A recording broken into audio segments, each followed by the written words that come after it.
चलिए हम लोग कल टॉपिक समाप्त किए थे, वहीं से आगे स्टार्ट करते हैं। सर्वनाम पढ़ लिए थे और उसमें पुरुषवाचक सर्वनाम पढ़ लिए थे, ठीक है। दूसरा वाला है निजवाचक सर्वनाम। निजवाचक सर्वनाम में मूल सर्वनाम कौन कौन सा था? आप था। क्या था? आप था, ठीक है।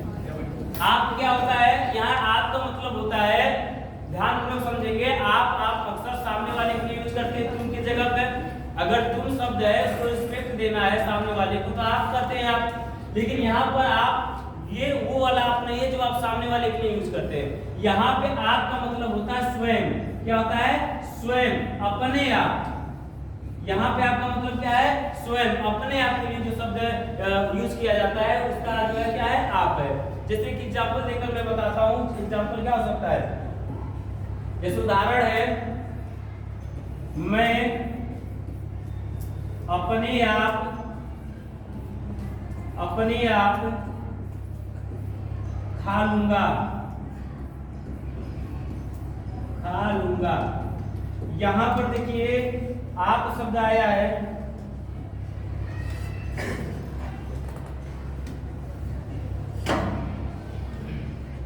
यहां पर देखिए आप शब्द आया है। इस आप शब्द का मतलब ये है कि मैं अपने आप खा लूंगा।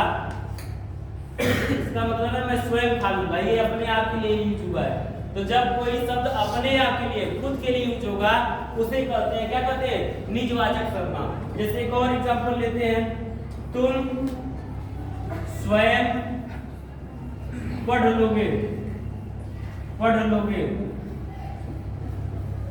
अब आप कैसे पढ़ लेंगे? अपने आप पढ़ लेंगे। स्वयं का मतलब क्या हुआ? अपने आप पढ़ लेंगे। तो ये सब क्या हुआ? निजवाचक सर्वनाम हुआ। बात समझ में आ रही है सबको? बोलो जी। एक और एग्जांपल लीजिए, वह अपना बिस्तर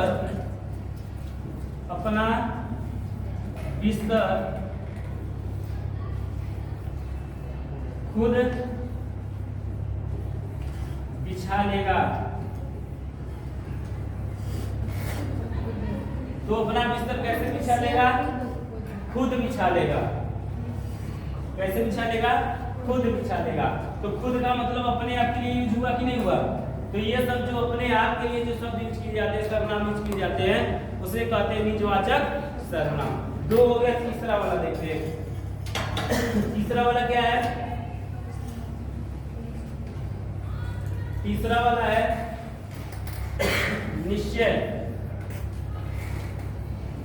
निश्चयवाचक सर्वनाम। और निश्चयवाचक सर्वनाम में क्या होता है? यह और वह। लेकिन निश्चयवाचक सर्वनाम का मतलब होता है जहां बात निश्चित हो और निश्चितता दिखाने के लिए यह और वह का प्रयोग किया जाता है। लेकिन यह का प्रयोग क्या होता है? निकट के लिए, और वह का प्रयोग दूर के लिए, ठीक है। लेकिन बात निश्चित होगी, लेकिन निकट के लिए यह का प्रयोग और दूर के लिए वह का प्रयोग किया जाएगा, ठीक है। जैसे यह एक कलम है, इसमें क्या आ गया? यह सर्वनाम आ गया, ठीक है। और ये क्या बता रहा है? यह कलम, इसका बात, इसका मतलब ये हुआ कि यह निश्चित है कि यह एक कलम ही है, ठीक है ना। यानी कि बात निश्चित होगी, अनिश्चित नहीं होगी। अगर बोला गया यह एक कलम है, वह एक घोड़ा है, वह एक आदमी है, तो वह क्या है? सर्वनाम है। और चूंकि वह आदमी बोला गया, इसका मतलब है कि वह निश्चित है, वो आदमी है, उसमें डाउट नहीं है कि वह आदमी है या नहीं है। बातें समझ में आ रही है? जैसे बोला जाए वह एक बकरी है, इसका मतलब वो बकरी है, भेड़ नहीं है, निश्चित है कि वो बकरी है। बातें समझ में आ रही है? बस यह वह का अंतर इतना है कि यह निकट के लिए, वह दूर के लिए। तो ये हो गया आपका निश्चयवाचक सर्वनाम। अब तीसरे वाले पर आते हैं। तीसरे वाले में क्या है? चौथा वाला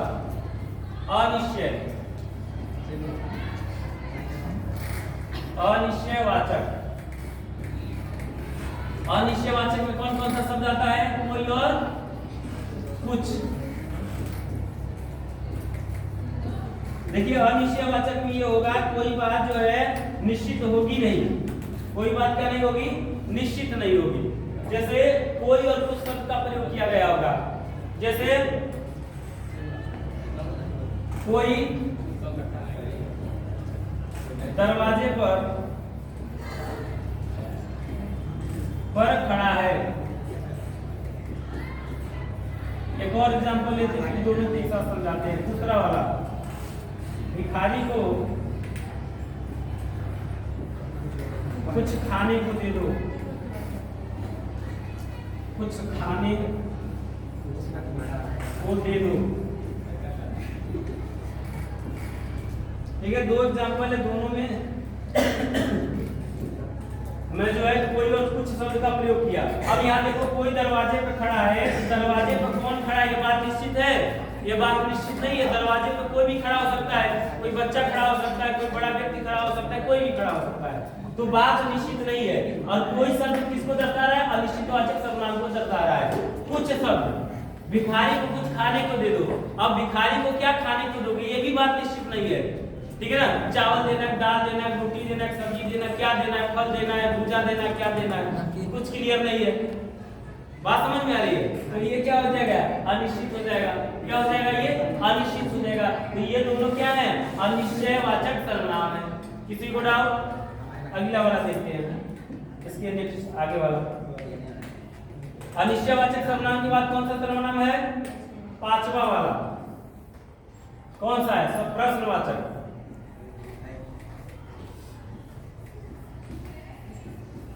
प्रश्नवाचक के मूल सर्वनाम कौन है? क्या है? और बोलो जी, क्या है? कौन और क्या? कौन और क्या? इतना जल्दी भूल जाते हो तुम लोग? कौन पहले बोला? अच्छा मैं सुना नहीं। कौन और क्या, तो जहां पे कौन और क्या आएगा वहां पे क्या होगा? प्रश्नवाचक सर्वनाम होगा। और इसकी तो पहचान यही होती है, कौन क्या जहां आता है वहां पर प्रश्नवाचक चिन्ह भी लगे होते हैं। ये शब्दों को देखना है। जैसे उदाहरण क्या हो सकता है? इसका उदाहरण आप बताओ।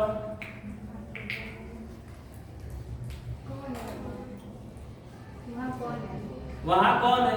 सही है, वहां कौन है? वहां कौन है? ये कौन शब्द किसको बता रहा है? सर्वनाम को बता रहा है। और कौन सा सर्वनाम बता रहा है? प्रश्नवाचक सर्वनाम बता रहा है। प्रश्नवाचक। क्लियर? ये हो गया प्रश्नवाचक सर्वनाम।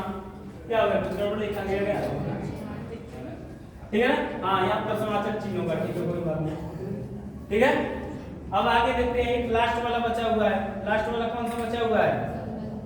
संबंधवाचक। छठा वाला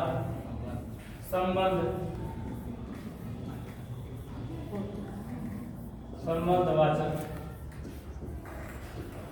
इसमें क्या होता है? जो और सो।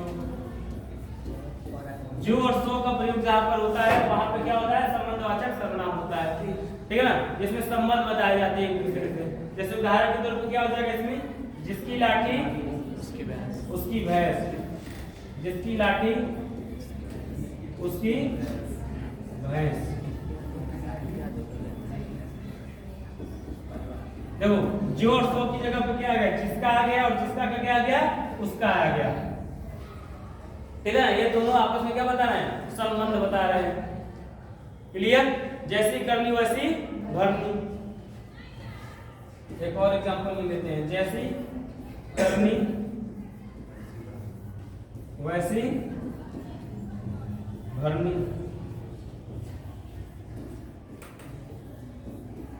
तो जैसा का संबंध किससे है? वैसे से। तो ये सब क्या हो गया? संबंधवाचक सर्वनाम हो गया। ठीक है ना? तो इस तरह से 6 आपका जो है सर्वनाम बता दिया गया। और जो मूल इत्यादि सर्वनाम होते हैं वो भी आपको बता दिया गया। ठीक है, सर्वनाम में बस इतना ही होता है। एग्जाम में अगर आता भी है तो यहीं से आता है। क्लियर? उसको कर दीजिए।